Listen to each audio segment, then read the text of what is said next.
కారణాలు ఏంటి? మీరు ప్రభుత్వానికి ఏం డిమాండ్ చేస్తున్నారు? మీరు ఏం కోరుకుంటున్నారు? మాకు కావాల్సినటువంటి బేస్ ఫేర్ కిలోమీటర్ రేటు ధర మీద ప్రతి ఒక్క డ్రైవర్ ఇబ్బంది పడతా ఉన్నాడు.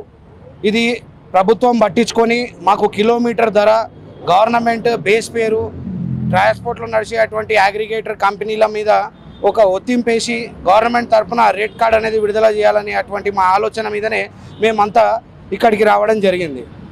మొన్నటి రోజు కూడా మేము రేవంత్ అన్న గారికి మా యొక్క సమస్యల మీద వినతి పత్రం ఇవ్వడం జరిగింది. రేవంత్ రెడ్డి గారికి ప్రజాభవన్లో కాదండి, ఇంటి దగ్గరికి వెళ్ళి అతని పిఏ పురుషోత్తం రెడ్డి గారితో కలిసి లెటర్ ఇవ్వడం జరిగింది. లెటర్ ఇచ్చిన తర్వాత ఒక SMS వస్తుంది 3 days అని చెప్పారు. బట్ 3 days దాటిపోయింది. 2వ తారీఖు ఇచ్చినాం. ఇప్పటికీ కూడా ఎటువంటి SMS మన సీఎం అయినటువంటి రేవంత్ రెడ్డి అన్నగారి ఆఫీస్ దగ్గరికి వెళ్ళి రావడం జరగలేదు. అంతేకాకుండా ర్యాపిడో క్యాబ్స్ అనేది కూడా ప్రారంభించడం జరిగింది. మీ అందరికీ తెలిసిందే. ర్యాపిడో అనే సంస్థ 2 వీలర్ తీసుకొచ్చి